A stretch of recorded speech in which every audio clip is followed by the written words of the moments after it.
pellegrini e forestieri in questo mondo.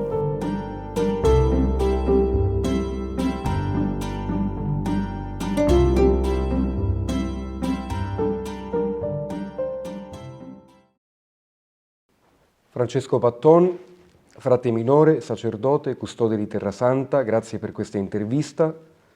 Lei, prima di arrivare qui a questa esperienza, ad accompagnare la custodia e a governarla per diversi anni, è stato provinciale nel nord Italia, ha dovuto anche gestire un processo molto delicato, l'unificazione di alcune province del nord Italia. Prima ancora si è specializzato anche in comunicazione, ma prima ancora ha scelto di farsi frate, quindi ha scelto di consacrare la sua vita a Dio nell'ordine dei frati minori. Chi era Francesco Patton prima di essere fra Francesco Patton? Era un bambino abbastanza vivace e, come dicevano spesso i miei genitori, solo i frati sono riusciti a raddrizzarmi un po'.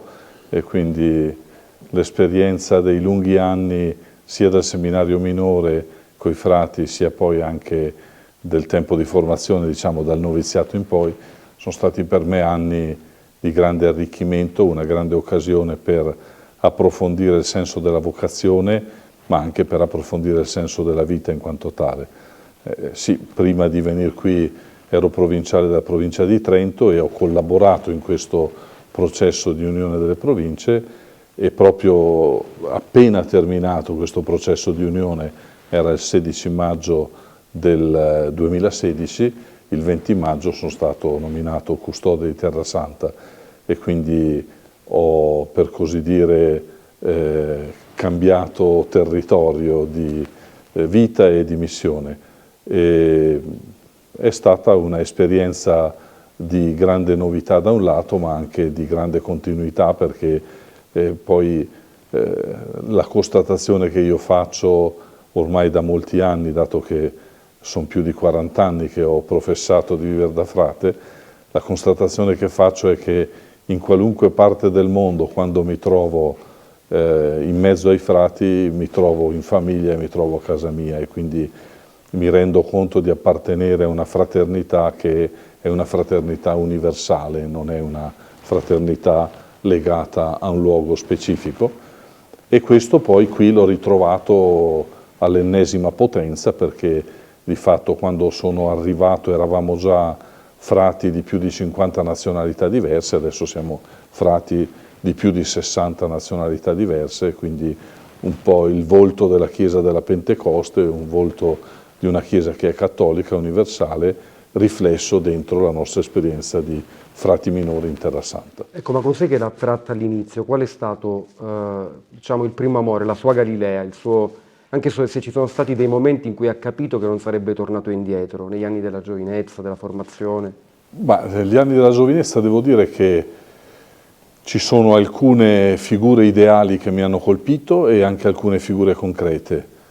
Figure ideali, San Francesco, senza dubbio, che per la prima volta ho conosciuto leggendo la sua vita a fumetti, credo nel 1973, e quasi contemporaneamente San Massimiliano Kolbe, che allora non era ancora santo, del quale pure ho letto la vita a fumetti più o meno nello stesso periodo.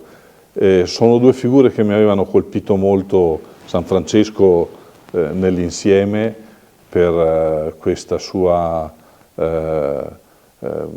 chiamiamola anche, visione ideale del poter vivere secondo il Vangelo, del poter vivere una vita anche molto semplice e del poter vivere una vita di fraternità universale che va perfino al di là delle persone e che è l'essere fratelli di ogni creatura. Tra l'altro proprio questo 2025 è l'8° centenario anche della composizione del cantico. Poi la vita concreta di frati che avevo incontrato, avevo un primo cugino che era frate cappuccino, partito missionario per il Mozambico nel 1974, è morto durante uno scontro tra fazioni nel lunedì di Pasqua dell'89, sempre in Mozambico, e molti altri frati che pian piano incontravo, e questa vita di fatto, ecco, mi attirava direi soprattutto per la dimensione della vita fraterna, quindi fin da piccolo avevo chiaro che non mi sentivo chiamato ad esempio a fare il prete diocesano, questo per me era molto evidente. E sono stato anche in qualche modo fortunato perché ho sempre trovato anche dei buoni accompagnatori, dai parroci del mio paesino disperso su tra le valli del Trentino, che sempre mi hanno accompagnato con grande rispetto e anche incoraggiato in questo cammino, ai frati che poi mi hanno di fatto accolto e formato. La mia stessa famiglia non ha mai messo ostacoli e mi ha sempre supportato con un'idea di fondo. La mia era una famiglia di persone di fede, credenti e praticanti, ma l'idea di fondo che mi hanno sempre trasmesso è che la cosa fondamentale era che io facessi quello che ritenevo che Dio mi stesse chiedendo. Arriviamo qua.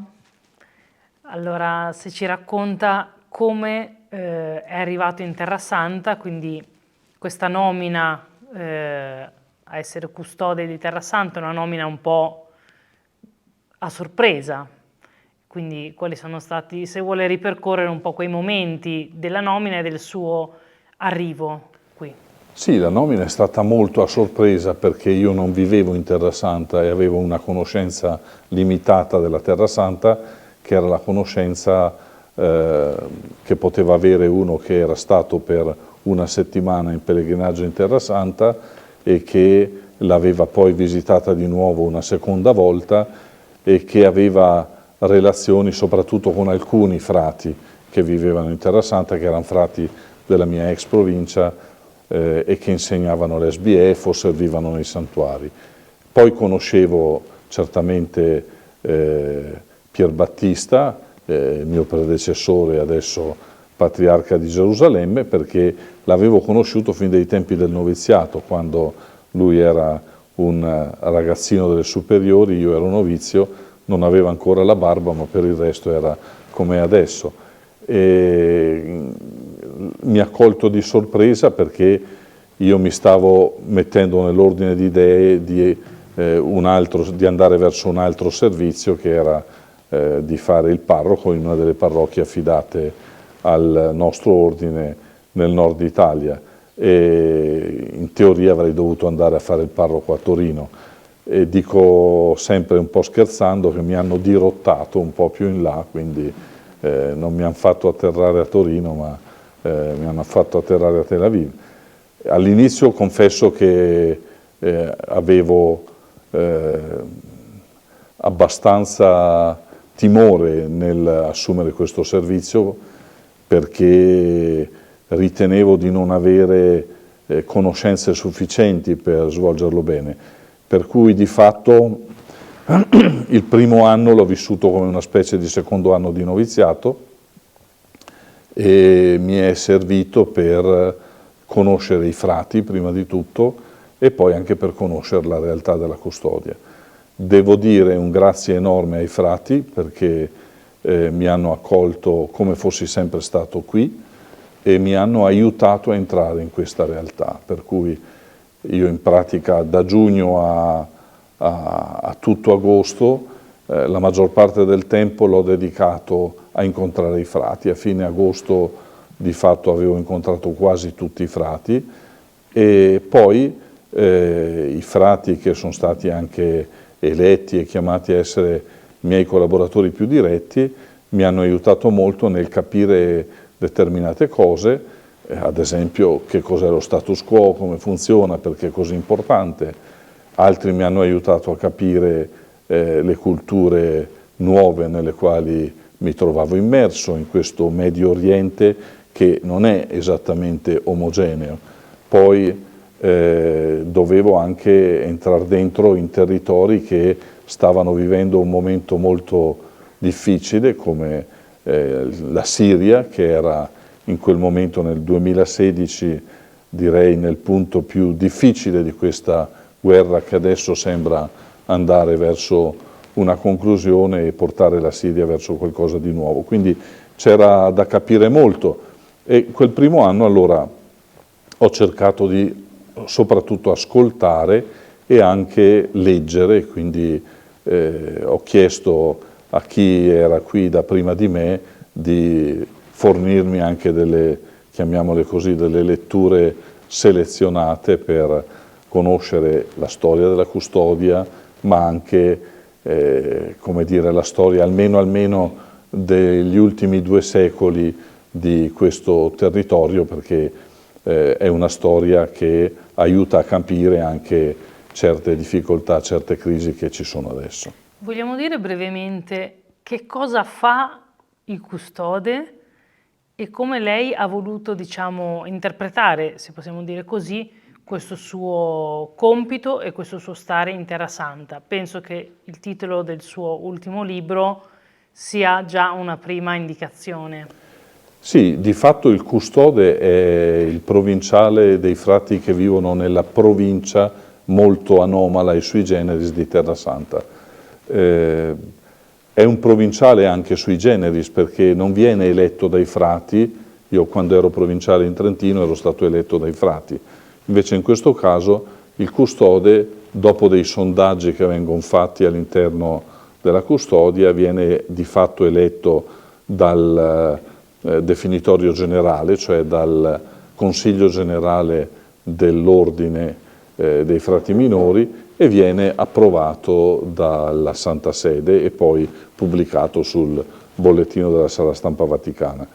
E quindi è una realtà un po' particolare. Perché è una realtà particolare?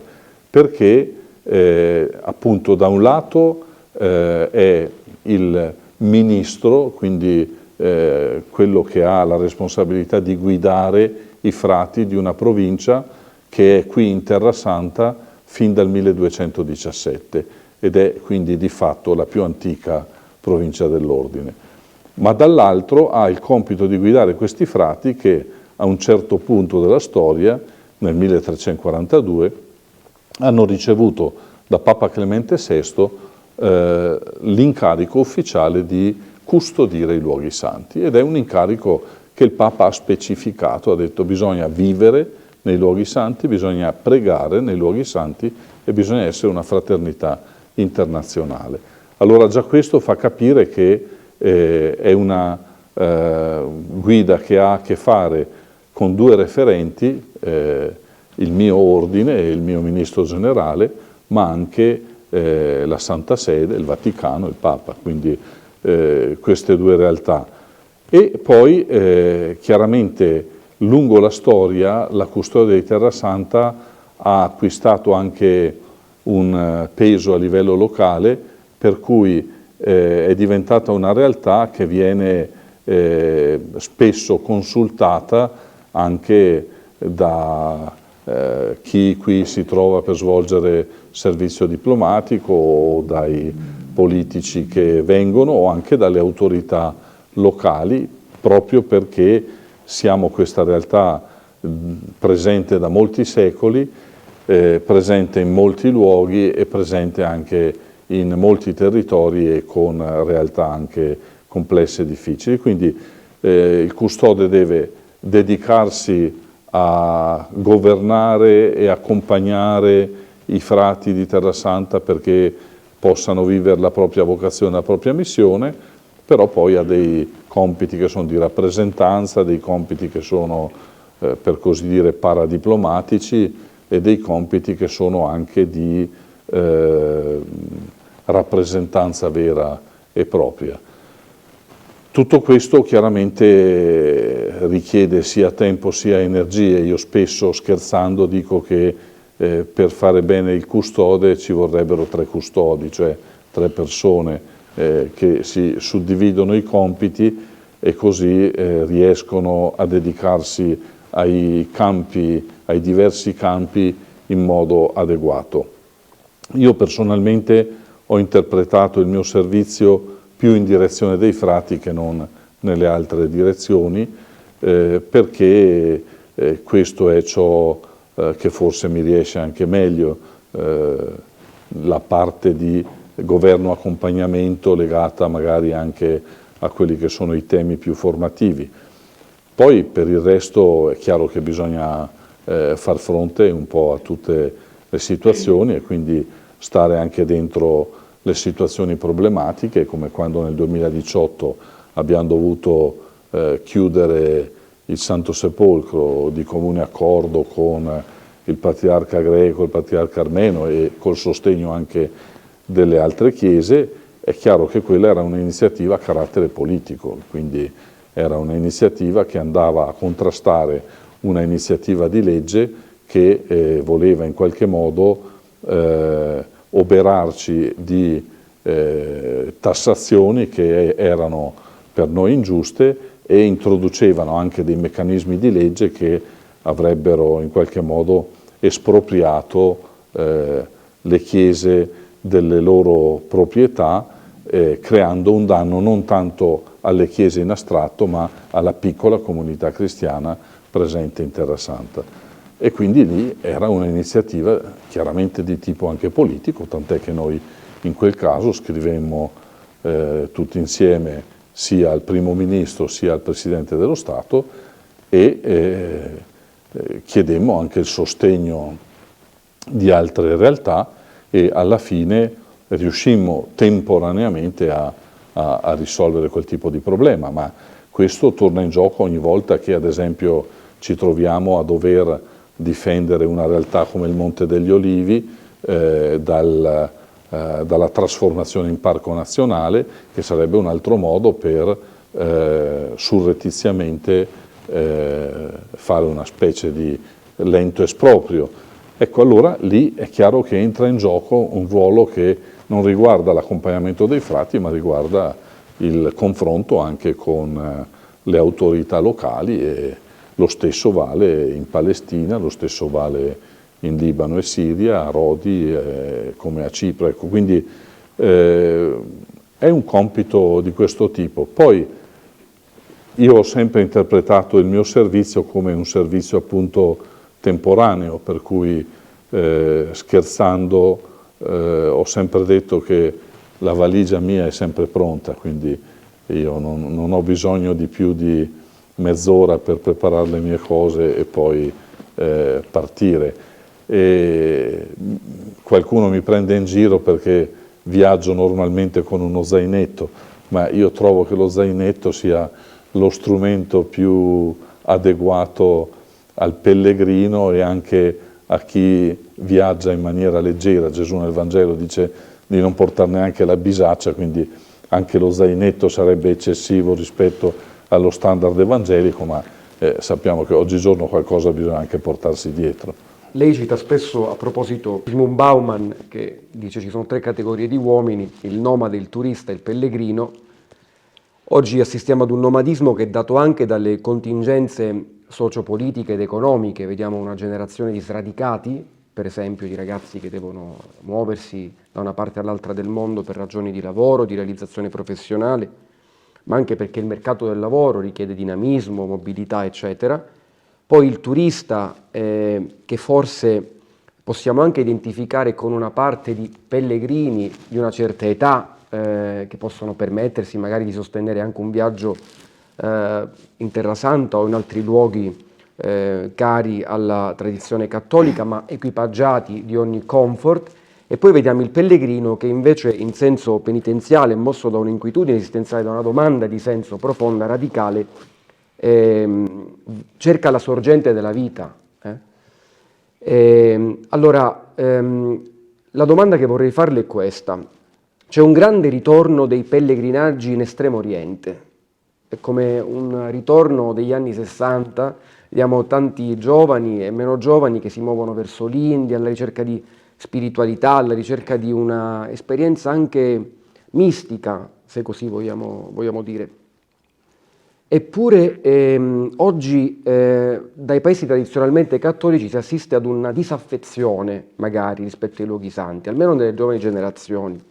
Quindi c'è un inestricabile rapporto tra l'esperienza della Terra Santa come esperienza in cui appunto si può inverare un incontro con l'incarnazione, con il mistero dell'incarnazione così potente da trasformare l'esistenza, è diciamo, la vita generale del cattolicesimo e della Chiesa cattolica. C'è un inestricabile rapporto tra queste due dimensioni. Anche la paura dell'affrontare il viaggio oggi, in un momento così delicato, riflette in qualche modo una mancanza di fede, di fiducia, il venir meno di quel carattere penitenziale che comunque caratterizzava il pellegrinaggio. Allora, secondo lei, che cosa sta vivendo la Chiesa oggi? Cioè, qual è la situazione dei cattolici oggi? Perché invece dalla Terra Santa in Terra Santa si può, per così dire, riconoscere una provocazione radicale alla Chiesa, anche per come vivono i cristiani locali, anche per quella che è la realtà complessa, come diceva lei, internazionale, di coesistenza di sensibilità e culture diverse in una stessa comunità ecclesiale? Sì, allora questa domanda secondo me rispecchia una prospettiva che è la prospettiva europea, la prospettiva occidentale, e quindi rispecchia oggi la situazione di una minoranza a livello di Chiesa, perché la Chiesa non è più a maggioranza europea. La Chiesa negli ultimi 60 anni ha vissuto una grandissima globalizzazione e ha vissuto una grandissima espansione in paesi dove fino agli anni 60 era poco presente. E ormai la Chiesa è maggioritaria altrove, non è più maggioritaria in Europa, è maggioritaria in Asia, è maggioritaria in Africa, è maggioritaria in America Latina. In Europa c'è questa crisi di senso, questa crisi di valori che probabilmente, e qui torna utile ancora ricorrere a Bauman, è dovuta all'aver puntato troppo su forme di realizzazione che non rispondevano ai bisogni più profondi, quelli di significato, ma rispondevano solo a bisogni, per così dire, molto più primari, ecco, essenziali, e a questo generico bisogno di star bene, di sentirsi bene, di essere sicuri e sani e belli e in forma. Il resto del mondo non ha questa prospettiva. Il resto del mondo, l'Africa, l'Asia, la stessa America Latina, sono mondi in cui la cultura, l'orizzonte di fondo è un orizzonte religioso. In Medio Oriente l'orizzonte di fondo è religioso, al punto che perfino gli atei sono atei religiosi. Quindi è diverso. Poi a livello di ricerca, di pellegrinaggio, il pellegrinaggio appartiene alla tradizione più antica di tutte le esperienze religiose. Non esiste una sola grande religione che non abbia tra i propri elementi il pellegrinaggio. Anche chi va in Estremo Oriente ci va in forma di pellegrinaggio, va al Gange considerandolo un fiume sacro e pensa che nel fiume sacro possa risanare le sue angosce esistenziali. Cioè, questo è molto tipico dell'europeo che tra l'altro non conosce le culture dell'Asia e che si rapporta con le culture dell'Asia da europeo. Ma il pellegrinaggio appartiene alla notte dei tempi. Per noi Abramo è un pellegrino, perché Abramo, quando viene chiamato da Dio, si mette in cammino e l'invito che Dio fa ad Abramo è un invito molto generico: vattene, esci dalla tua terra, va verso il paese che io ti indicherò. Quindi nell'esperienza di Abramo quello che caratterizza il pellegrinaggio è la dimensione della fiducia. Se vogliamo, lo stesso Esodo vissuto dal popolo di Israele schiavo in Egitto verso la terra promessa è un pellegrinaggio un po' lungo perché dura 40 anni secondo la Bibbia.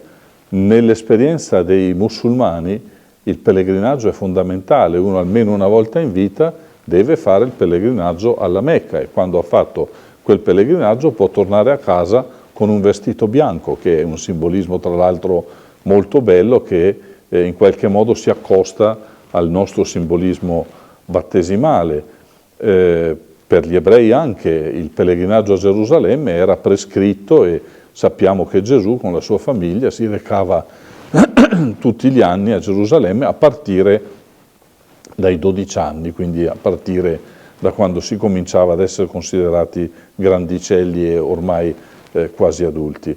Quindi il pellegrinaggio è un qualcosa che noi abbiamo dentro, perché noi interiormente sentiamo che comunque il posto dove ci troviamo a vivere, la condizione in cui ci troviamo a vivere, l'esperienza che stiamo facendo è temporanea ed è provvisoria. E non è un caso che anche nel proporre il Giubileo, lo stesso Papa Francesco nel documento di indizione del Giubileo, che è intitolato La speranza non delude, cita come primo segno importante quello del pellegrinaggio e dice: la vita è pellegrinaggio. Io insisto sempre che se uno ha capito che la vita è un pellegrinaggio, e questo lo può capire anche facendo l'esperienza concreta del pellegrinaggio, vive più sereno, perché sa che il punto di arrivo non è questa posizione sociale o quella, questo risultato o quello. Il punto di arrivo è quando il pellegrinaggio sarà finito e ci troveremo a vivere in Dio. Nel Nuovo Testamento ci sono due passi che a me piace citare spesso. Uno si trova sia in San Pietro sia nella lettera agli Ebrei, ed è citato anche da San Francesco per dire cosa vuol dire vivere da frati. Dice che noi siamo pellegrini e forestieri in questo mondo. Quindi dobbiamo sapere che qui non ci rimaniamo per sempre. Esiste un termine della nostra vita, per cui la nostra vita terrena per definizione è a termine. Siamo pellegrini e forestieri. Ma poi aggiunge un altro elemento San Paolo, che nella lettera agli Efesini dice che siamo concittadini dei santi e familiari di Dio.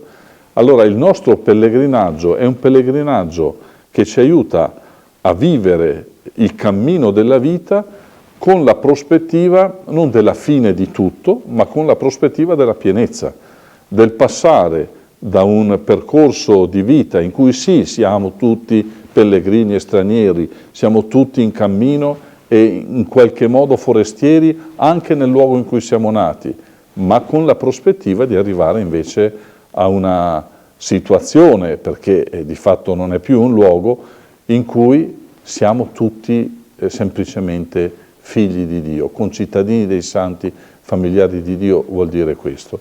E quindi io credo che sia importante aiutare a ritrovare il gusto del pellegrinaggio, quello materiale concreto, ma in realtà per recuperare il senso della vita come pellegrinaggio e per recuperare il fatto che dentro la provvisorietà in cui ci troviamo, che è la provvisorietà di una vita terrena, o abbiamo una prospettiva grande o il senso della nostra vita si riduce sostanzialmente a una vita animale. Senta, parlando di pellegrinaggio, visto che è diventato un po' il frame in cui collocare, diciamo, sia la nostra esistenza sia anche un po' il suo servizio, no? Allora, in questi 9 anni di pellegrinaggio, quali sono i compagni di strada che ha trovato, i luoghi di riparo, di rifugio, se ci sono stati momenti in cui ha pensato che questo cammino sarebbe stato troppo duro o non riuscirò ad arrivare alla meta, no? Insomma, di questo pellegrinaggio, se ci sono stati momenti in cui ha dovuto cambiare strada. Beh, i compagni di viaggio sono stati principalmente i frati, e anche tra i frati direi quelli con i quali mi sono trovato a collaborare in maniera più stretta, ad esempio i 2 vicari custodiali che mi hanno aiutato in questi anni, prima padre Dobromir e poi padre Ibrahim, con loro anche i membri del discretorio e i segretari, perché con i segretari c'è anche una relazione molto più stretta, molto più vicina. ma poi anche diversi frati che vivono qua e là nei conventi e nelle comunità che mi hanno anche aiutato incoraggiandomi. Ci sono dei compagni di viaggio che sono anche gli stessi collaboratori. Penso che ad esempio la mia segretaria Diana mi abbia aiutato molto in questi 9 anni a capire certe cose e anche a risolvere un sacco di questioni molto concrete. Scibli è stato il mio autista per tanti anni ed è venuto a mancare per il tumore, ma Scibli per me è stato un fratello, è quello che mi ha insegnato a celebrare la messa in arabo, per cui io scherzando ho sempre detto che lui era il mio insegnante, non il mio autista, e veramente il rapporto con lui è stato un rapporto molto molto fraterno, così come ricordavamo prima di iniziare questa intervista la stessa Lurdigna, c'è stato un rapporto che andava ben oltre rispetto a quello che è un rapporto di collaborazione, era un rapporto anche di fraternità, di amicizia, di condivisione di un'idea di fondo che è l'idea che possiamo dedicare tutta la nostra vita ad annunciare il Vangelo e dato che siamo qui possiamo dedicare il meglio di noi stessi per annunciare il quinto Vangelo, questo Vangelo concreto fatto di pietre, di acqua, di vento, di caldo, di freddo, di odori e di sapori, che è la Terra Santa, che ci permette poi di leggere gli altri Vangeli con occhi nuovi. Quindi i compagni di viaggio sono stati davvero tanti e anche al di là di questi compagni di viaggio anche nei collaboratori di altre religioni con i quali mi sono trovato spesso a confrontarmi e dai quali ho ricevuto consigli molto utili. Poi certamente i momenti di fatica ci sono, ecco, i momenti di fatica sono quando devi affrontare le crisi e gli imprevisti, quando c'è stato al mio arrivo il problema di interrogarsi ad esempio se era il caso o meno di rimanere nelle zone più pericolose della Siria, cioè nella regione di Idlib, nella Valle dell'Oronte, quello per me era una questione che aveva un elemento di crisi, perché io sapevo che i 2 frati che rimanevano lì rischiavano fisicamente e concretamente la vita. E quella crisi come si è risolta? Dialogando anche con loro. Quando io ho chiesto a padre Hanna se lui riteneva, se la sentiva di rimanere ancora o se voleva venire via, lui è stato molto netto nel rispondermi e mi ha detto morire bisogna morire comunque. E io preferisco, se devo morire accanto alla mia gente e non voglio essere ricordato come quello che ha abbandonato i suoi, perché io non sono un mercenario. E quindi la sua fede, perché quel non sono un mercenario è una citazione del capitolo 10 di San Giovanni, dove Gesù distingue tra il buon pastore che dà la vita per le pecore e il mercenario che al pericolo scappa. La sua fede mi ha aiutato a vivere con maggior serenità una scelta che era una scelta oggettivamente anche di preoccupazione, legata alla preoccupazione per l'incolumità sua e di Luai che stava nel paese accanto. Poi, adesso che sono alla fine, al 9° anno, quella scelta si è rivelata perfino provvidenziale, perché poi padre Hanna a un certo punto, un paio di anni fa, è stato chiamato a diventare il nuovo vescovo di Aleppo e col nuovo corso della Siria, dopo la caduta del regime di Assad e l'arrivo proprio dalla regione di Idlib di al-Shahara, quello che veniva chiamato Giolani, la presenza dei frati lì, unica presenza di clero rimasta per tanti anni, si è rivelata provvidenziale perché hanno in qualche modo aiutato anche ad avere un dialogo con questa nuova leadership e per, speriamo, anche una nuova Siria. Quando è arrivato il Covid, noi siamo rimasti chiusi e sigillati, e anche lì sperimenti la crisi dovuta al fatto che ti interroghi su come farai a mandare avanti le cose in termini molto concreti, economici, perché ti ritrovi per 2 anni e mezzo senza pellegrini, ti ritrovi al primo anno che non c'è praticamente neanche la colletta del Venerdì Santo perché la gente durante il Covid era chiusa in casa e non andava in chiesa, e dici: noi come facciamo a mandare avanti questa missione? Come facciamo a continuare a pagare gli stipendi a tutti quelli che lavorano per noi e che hanno famiglie e che non possiamo lasciare senza un reddito?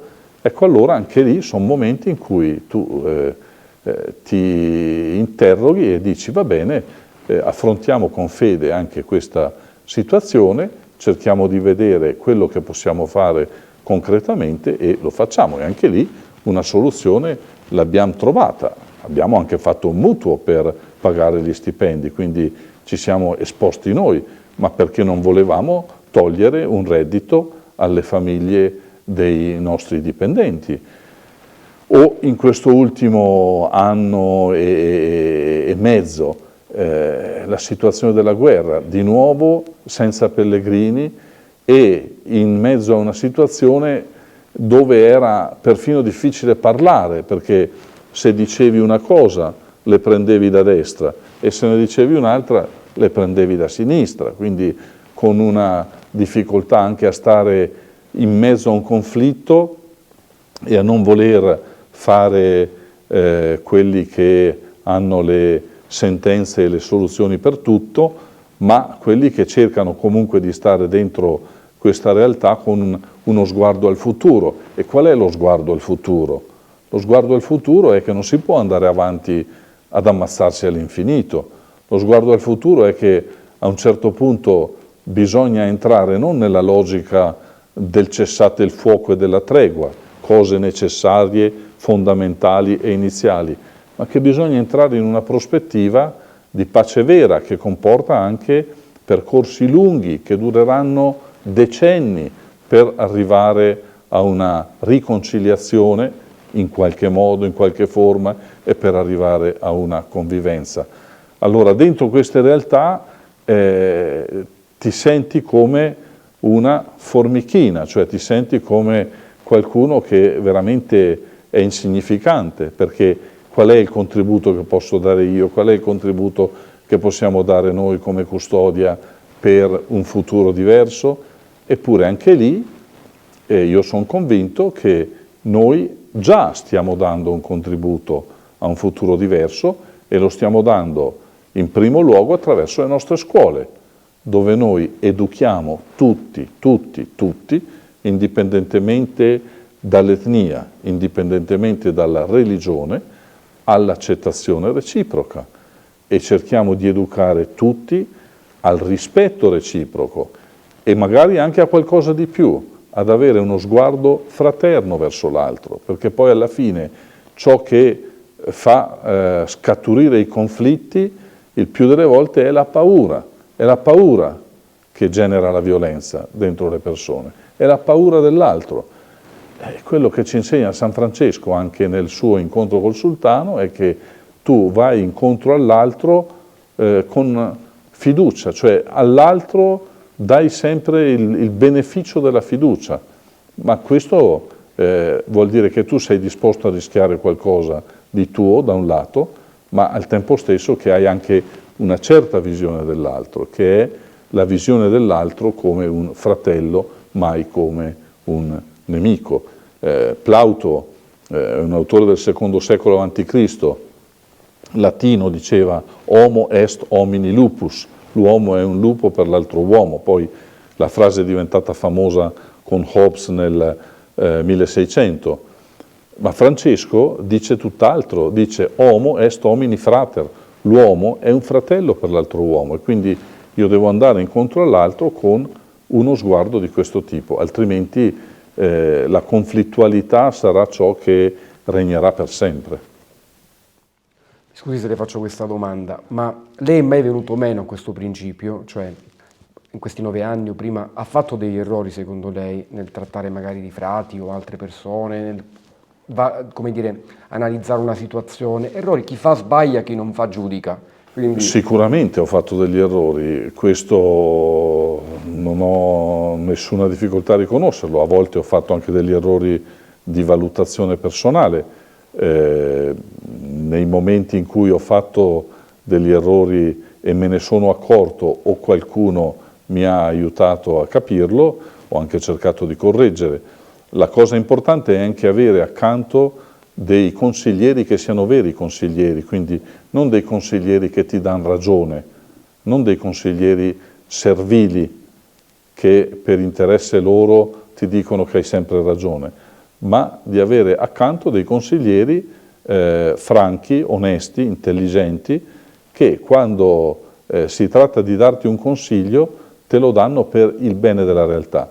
Una delle cose che io ho apprezzato in questi 9 anni della custodia, e direi nella maggior parte dei frati della custodia, è che i frati della custodia hanno ancora il senso dell'istituzione, cioè sanno che la custodia non è la realtà di questo o di quel frate.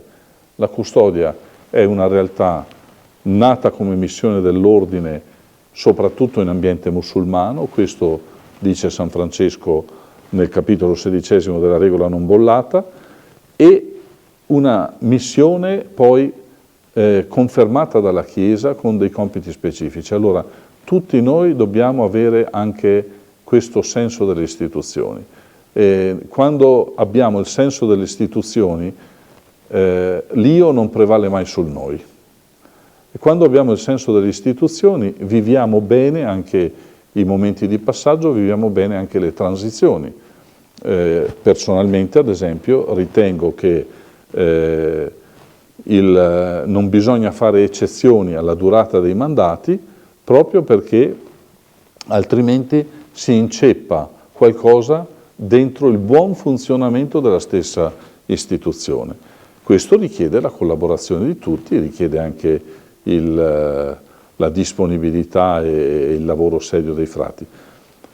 Però, ripeto, sicuramente errori ne ho fatti e, ripeto, sia riguardo qualche valutazione personale, a volte per difetto, a volte per eccesso, sia anche riguardo a qualche situazione. Qualche volta, come tutte le persone, anch'io nel valutare i pro e i contro può darsi che abbia dato un peso specifico non corretto all'una o all'altra realtà, questo certamente. Però la capacità di fare ammenda non è da tutti e vediamo quanto sia difficile anche nella vita politica e civile oggi. È necessario, è necessario. Però se oggi dovesse immaginare da qui al mandato del prossimo custode, come sarà la vita della custodia, quali sfide lo attendono con i frati giovani, con le nuove vocazioni, con i frati più anziani, con quello che è il contesto anche generale non solo della Chiesa ma della Chiesa in Medio Oriente soprattutto, lei ha parlato della Siria ma c'è anche la Giordania, il Libano eccetera. Allora come immagina il futuro per la custodia? Lo immagino direi in continuità con questi 8 secoli, quindi chi si trova a vivere in custodia e anche chi si trova a dover in qualche modo guidare e animare la custodia avrà sempre a che fare con una realtà complessa. In 8 secoli noi non abbiamo mai avuto periodi in cui potessimo, per così dire, rilassarci. 2000 martiri circa in 8 secoli sono una cifra interessante. I frati morti per curare gli appestati e gli ammalati di colera ci ricordano che le epidemie e le pandemie esistevano anche prima del Covid. I cambi di fronte dal potere in Egitto al potere a Istanbul, al potere che si avvicina, ci ricordano che lungo la storia i cambi di regime in questo territorio ci sono e è solo questione di tempo. Quindi questo lo ricordiamo noi che siamo qui da 8 secoli, a volte ho l'impressione che quelli che sono qui da meno hanno meno memoria e quindi ricordano meno le leggi della storia. Però al di là di questo io credo che la custodia continuerà accentuando la dimensione dell'internazionalità. Questo vorrà dire che sarà sempre più colorata, sempre più variopinta culturalmente e anche etnicamente, e sicuramente verrà meno o diminuirà fortemente il peso di quella che è una componente europea, che era la componente tradizionalmente maggiore nella custodia. Questo è da un lato una sfida, dall'altro una possibilità, un arricchimento.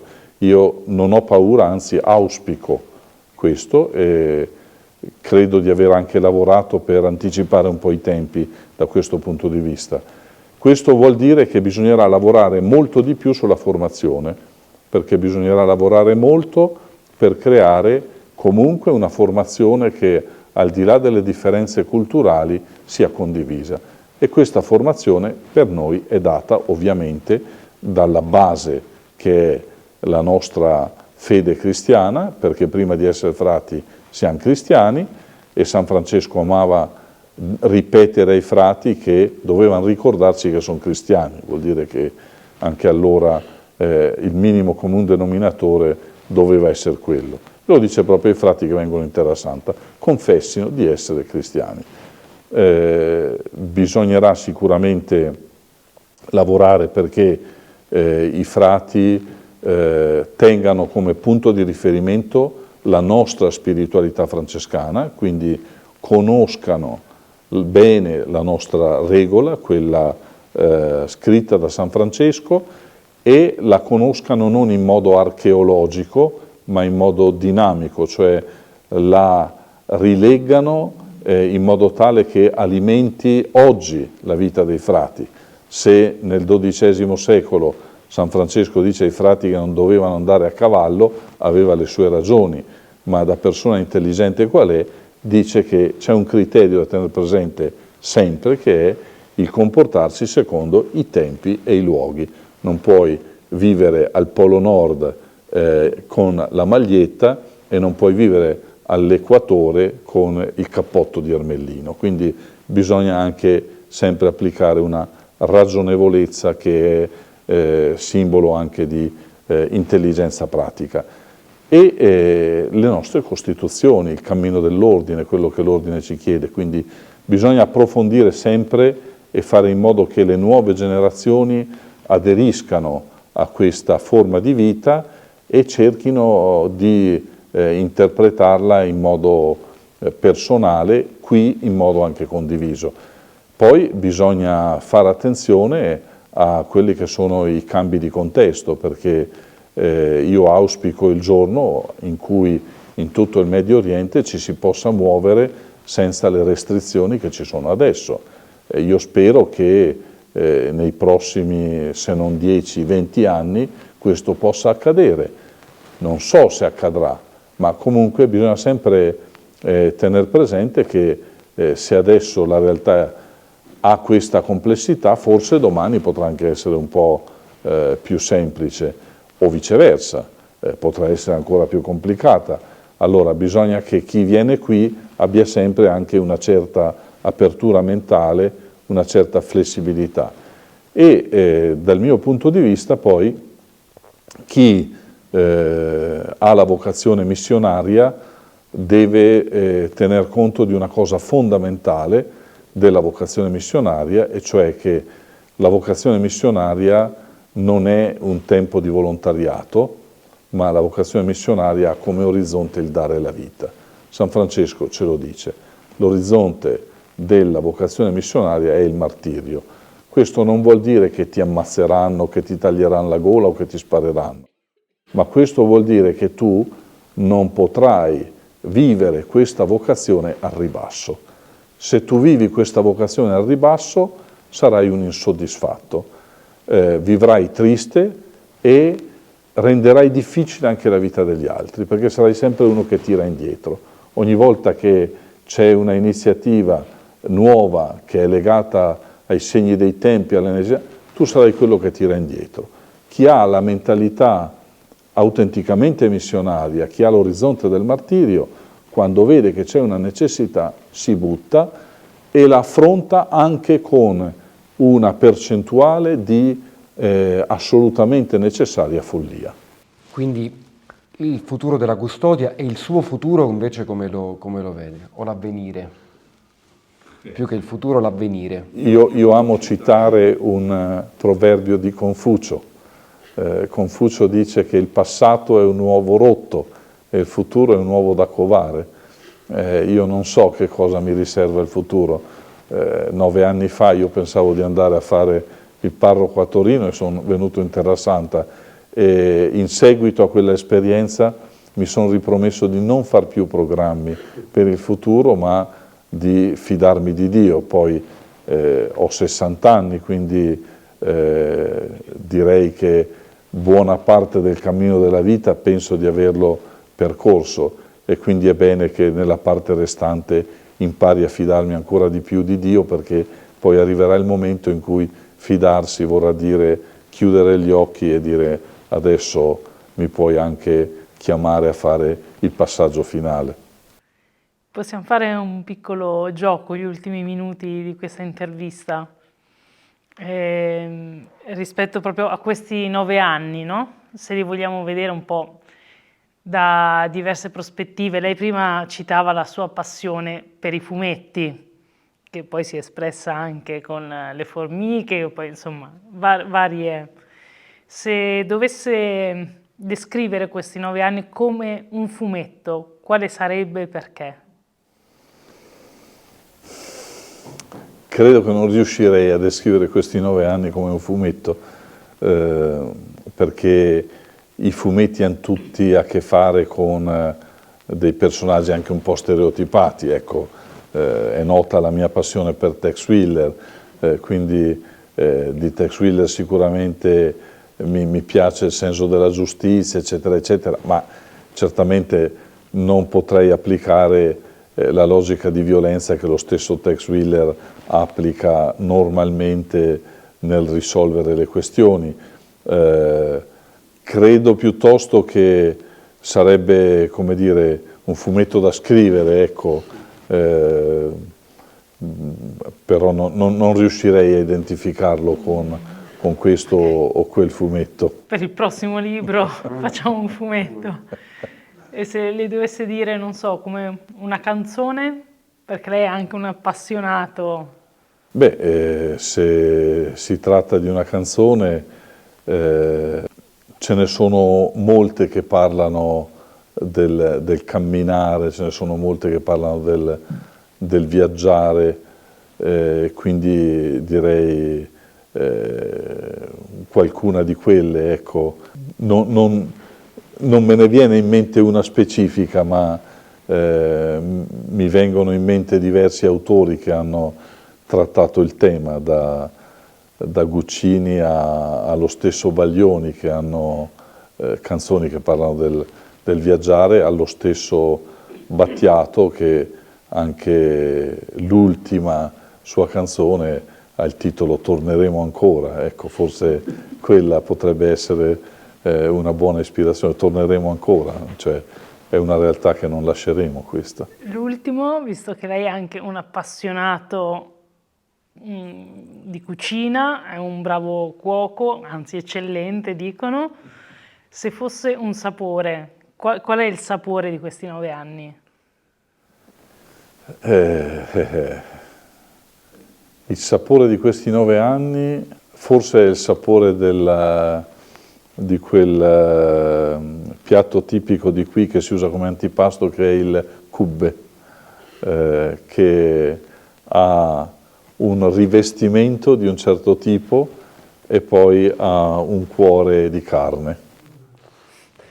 Che è anche una frase, diciamo, della scrittura, alla quale possiamo chiudere questa intervista. Grazie a Francesco Patton, che è frate minore, sacerdote e custode di Terra Santa. Grazie. A voi.